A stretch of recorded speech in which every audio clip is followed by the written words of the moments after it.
Yo, this week was some other week, man. Is it this week? Oh, I don't know. This week is gonna be some other week, let me just say. But last week was some other week.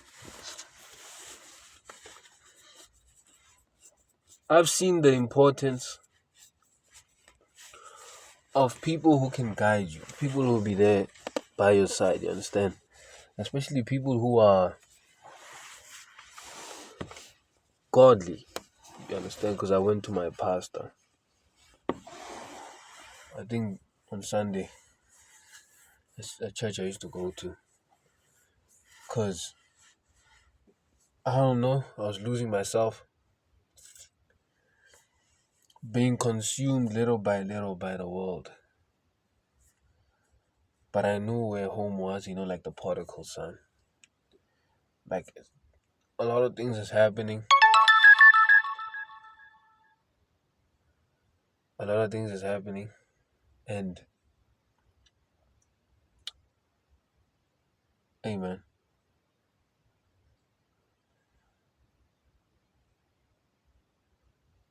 the only person you could lean on is those who know the law and justice. There's a verse. I think it's, I forgot which verse. It says, since it was customary for kings to seek advice from those who know the law and justice. Do you understand? And in Proverbs, it says a nation without advisors fails. Or you hear about King Xerxes or Ahasuerus, where Vashti said she does not want to show her beauty, and the same advisors and everybody else, they came and told him, "Listen, my guy, if you let her slide like this, man, she's gonna influence the others." So it's wise to have those kind of people by your side to hold you accountable. Put you in your place, not to agree with you every time. Because if they agree with you every time, then do they like you? Are they using you? Maybe. Because they're not voicing their opinion, they're just agreeing with everything you say. Which is bad. Because you'll be out there looking for advice. They'll be rooting for you rather than putting you in your place and correcting you. So I went to him and I explained my situation. And he gave me my advice. But I was caught in between choosing. Let me not say caught in between, even though it's scary. Nah, but let me just say it. I had to choose between following God or following loved ones. You know, do I follow God and do what He says when He says, love those who persecute you, they slap you on your right, you give them the left. They sue you for your shirt, you give them your jacket. You understand? Like there's no other verse that screams you being a bari, you being played than that one. You understand? Because in the world's eyes, if you do such a thing, as I said, you're seen as a bari. That's all I'm saying. I was caught in between listening to my loved ones, other people, or I listened to God, Jesus, what He said. And I find it peaceful, secure, safe to listen to Jesus than to listen to the world, you know? And there are also other dynamics that, in fact, if not some, but all dynamics or stories or things we get confronted with via life, that if we just listen to what He said, things will be G.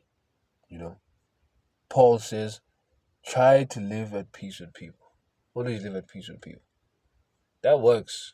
Whether you're in a war zone, peaceful place,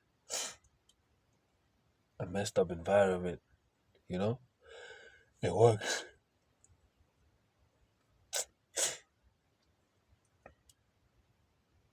So I had to choose, man. And choosing God means getting kicked out, being independent. You understand? Standing up for yourself and what you believe in, even though it may seem like those loved ones believe in the same thing you believe. It's not it, you know.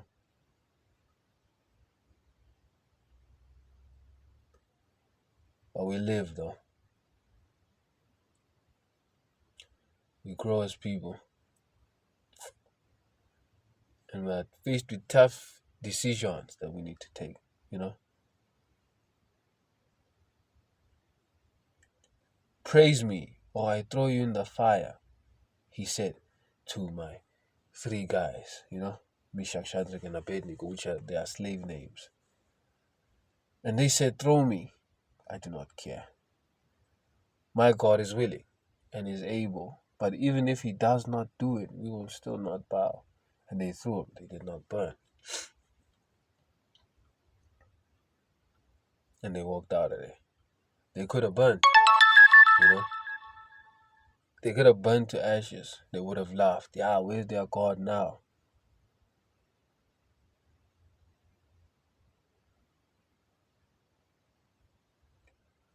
Do we do these things to prove a point to the world?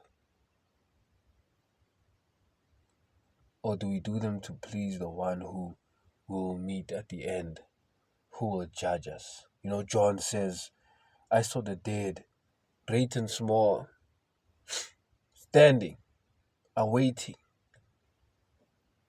judgment from the one who sits on the judgment seat himself, the Lord himself, the Lord Jesus Christ. With one book on one hand and the book of life on the other, comparing the two to check for any wrinkles, spots, mistakes. And if he finds one, just one, you'll be thrown into eternal damnation. Now, God says that even the good things that we do are like dirty rags. The only way to be perfect is to accept the finished work that happened, you know, death, burial, resurrection of Christ, you know. But not just that, but also the teachings, you know. When he says certain things, you follow it. Humility, peace, you know, standing up. Persecution is going to happen. What you going to do about it? Trials, you know, all of these things.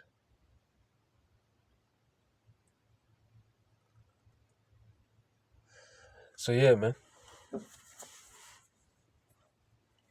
caught up.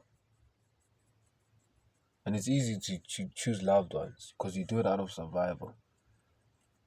But forgetting, can I say forgetting? Because I almost said forgetting that we're going to meet Jesus at the end.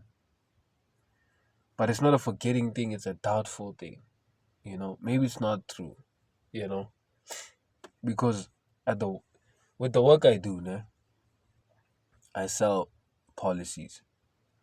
And they say the reason why you're not selling well is because you do not believe in the product. Well, you still doubt it a little bit. So same thing. You choose your loved ones not because of forgetting. No, it's doubt. You doubt he's gonna come. You still think it's a fairy tale. And I understand, you know. I understand. It happens. You're not deep enough. So yeah, man. Like it's not easy. In the Bible it says the worst they could do is kill you. And you gotta walk around life not being afraid of death, boy, or pain. You know what I mean? Like the Christians out there who were tortured, set alight, huh? Tortured, set alight, crucified, or put in lion dens, huh? Imagine that.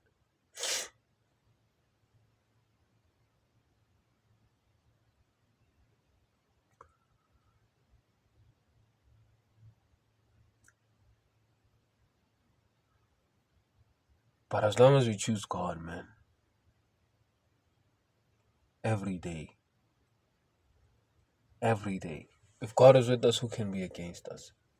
If you choose and lean and have faith in God every day, like Joseph in the midst of prison as a slave, or like Daniel in the lion's den, we choose God every day. Or like those who died even though they chose God. We know that we die for Christ's sake, but not any other sake. Not because you are defending some girl because you and this guy are fighting over her, or fighting over gold or money, or all these pointless things that you know after some time, once you die, then get gone. But dying for Christ's sake, that's the one. you know that's the pinnacle, and that's the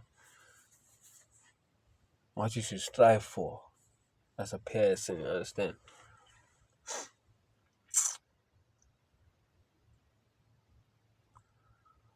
And as I've been growing as a person, studying human behavior and all this stuff,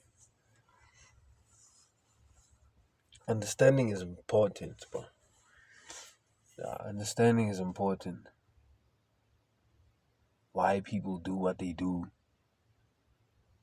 I still dwell on that story. Jesus, here's this girl. She's committing adult.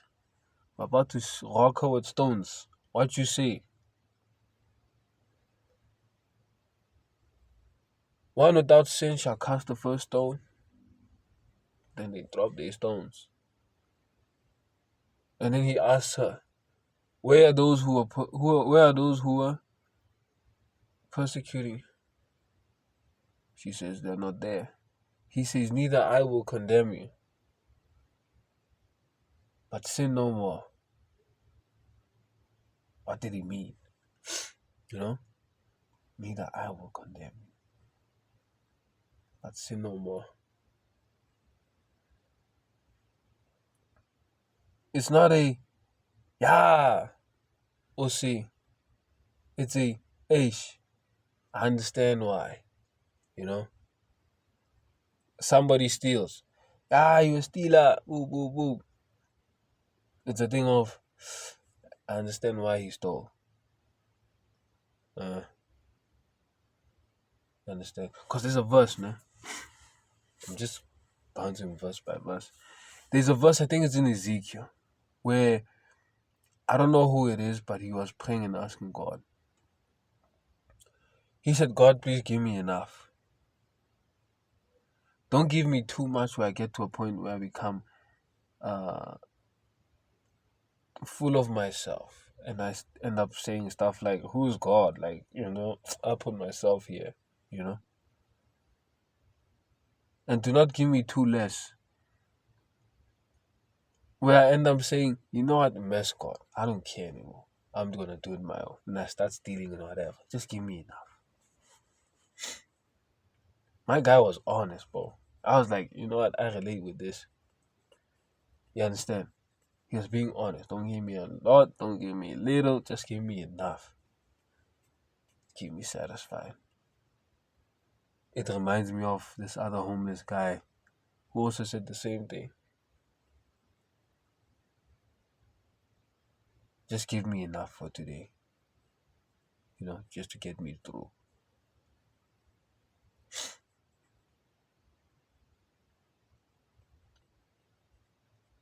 So yeah, man. Who are you choosing? Loved ones or God? It's not easy. Because you might be homeless. You might be homeless.